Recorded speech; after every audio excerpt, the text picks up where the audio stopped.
अस्सलामु अलैकुम वरहमतुल्लाहि वबरकातुह। वेलकम टू गमगोल ऑनलाइन कुरान अकेडमी। हम अपने चैनल गमगोल ऑनलाइन कुरान अकेडमी में खुश आमदीद कहते हैं। आओ तजवीद सीखें के सबक में हम तीसरे मरले में हिफ्ज़ व नाज़रा कुरान पढ़ रहे थे।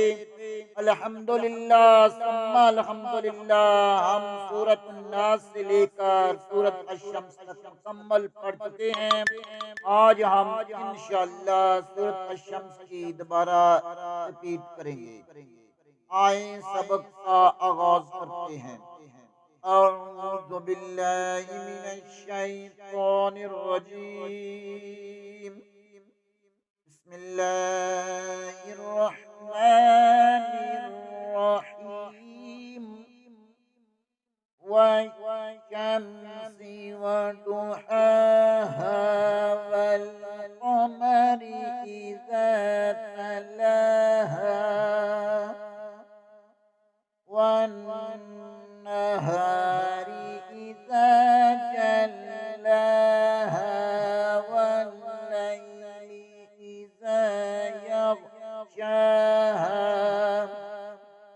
वस्समाइ वमा बनाहा वल्अर्दि वमा तहाहा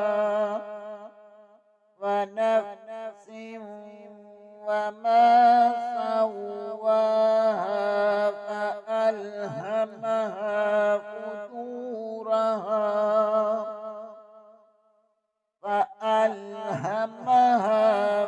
फुजूरहा वतक़वाहा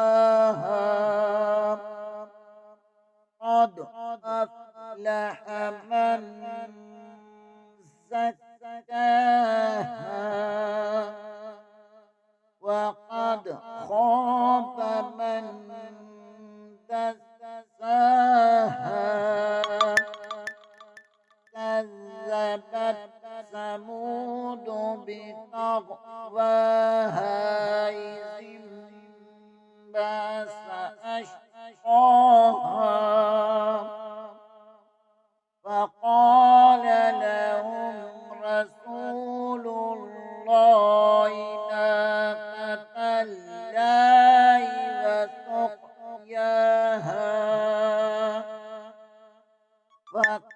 فكذبوه فعقروها فدمدم عليهم ربهم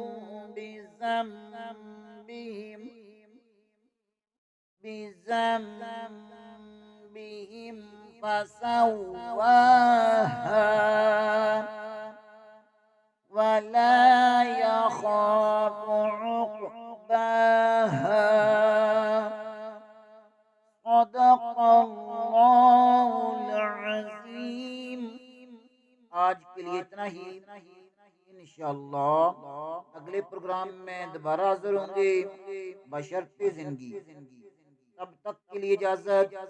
दुआओं में याद रखें। आप हजरात से अपील की जाती है कि चैनल को लाइक करें, सब्सक्राइब करें और ज्यादा से ज्यादा शेयर करें ताकि बाकी लोग भी इससे फायदा उठा सकें। अस्सलामु अलैकुम व रहमतुल्लाहि व बरकातुहू।